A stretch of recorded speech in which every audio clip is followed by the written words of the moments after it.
Salut, aujourd'hui on va résoudre une nouvelle équation, enfin une nouvelle équation un peu bizarre, voilà. Donc je pense que nous sommes déjà habitués à résoudre ce type d'équation ici depuis un certain temps, mais on va continuer. Comme vous le savez, la répétition est la mère de toutes les sciences, ou du moins la répétition est pédagogique et donc on doit pouvoir répéter différents exercices pour que vous compreniez bien comment on peut se débrouiller en tout cas de résoudre ce type d'exercice, même quand ça paraît impossible au premier regard. Donc c'est parti. Alors l'idée ici, je tiens tout de suite à le préciser, c'est de remarquer que 9 c'est égal à 3 au carré et 2 c'est égal, et 4 c'est égal à 2 au carré. Pourquoi? En fait, parce que lorsque j'ai 9 à la puissance x, en fait, je peux écrire ça comme étant 3 au carré, le tout à la puissance x. Et 3 au carré, le tout à la puissance x, c'est la même chose qu'écrire 3 à la puissance 2x. Et c'est la même chose qu'écrire 3 à la puissance x, le tout au carré. Donc, tu l'as compris, je vais refaire la même chose avec le 4. Donc, 4 à la puissance x, ce serait égal à 2 à la puissance x, le tout au carré. Et là, on peut poser a égale à 3x et b égale à 2 à la puissance x. Donc, on obtient quoi? Alors, si tu es arrivé jusqu'ici en regardant cette vidéo, donc je vais te demander de liker, de partager et de me laisser un petit commentaire. Ça fait toujours plaisir et ça fait grandir la chaîne et ça m'encourage aussi, voilà, à continuer de produire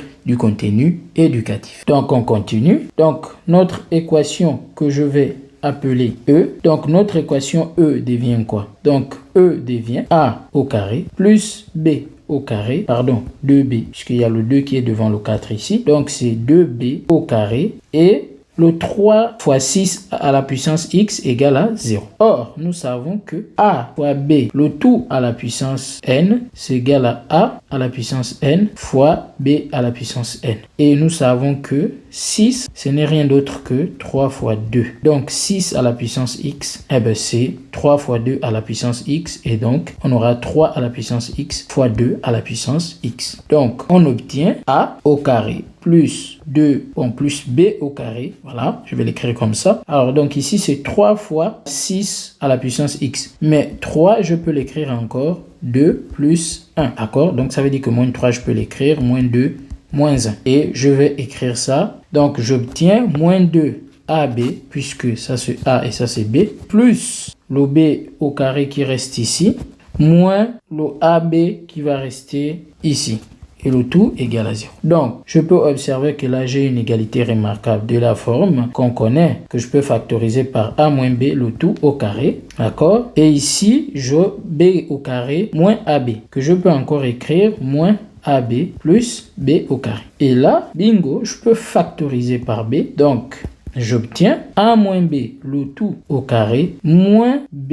Donc, si vous développez ça, vous allez retrouver ça. Et ici, dans cette nouvelle équation, je peux factoriser par A moins B. Donc, j'obtiens A moins B, facteur de A moins B, parce que ici, le terme est au carré, moins, il me reste quoi ici? Il me reste tout simplement B.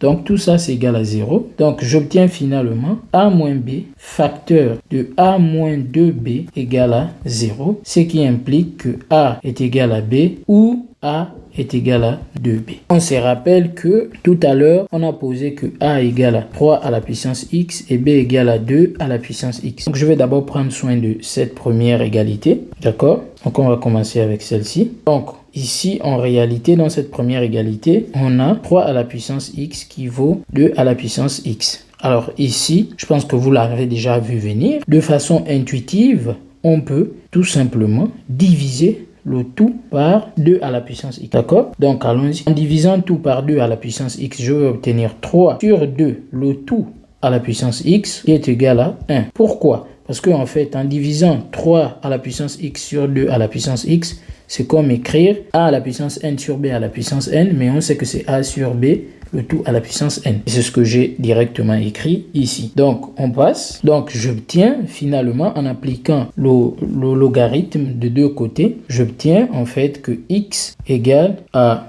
pas x. Donc, j'obtiens x ln de 3 demi égale à ln de 1. Mais ln de 1, on sait que c'est 0. Donc, ça implique tout simplement que x égale à 0, car on sait que ln de 3 demi est différent de 0. Donc, la première valeur de x, ici, c'est 0. Maintenant, on va s'intéresser au deuxième résultat qu'on a ici. Maintenant, si a égale à 2b, qu'est-ce que j'ai écrit là? Je ne vois pas. Donc, si a égale à 2b, on obtient donc que 3 à la puissance x égale à 2 fois 2 à la puissance x. Et donc, je peux tout diviser encore par 2 à la puissance x. J'obtiens 3 sur 2, le tout à la puissance x qui vaut 2. Et là, je peux appliquer le logarithme des deux côtés. Donc, j'obtiens x fois ln de 3 demi égale à ln de 2. Et donc, la valeur de x, c'est tout simplement ln de 2 divisé par ln de 3 demi. Donc, voici la deuxième valeur de x. Et donc, si on veut l'ensemble solution, on peut l'écrire S c'est égal à 0 ln de 2 sur ln de 3 demi. Et c'est terminé pour cette vidéo. Et donc, je vous dis à très bientôt pour une nouvelle vidéo. Ciao!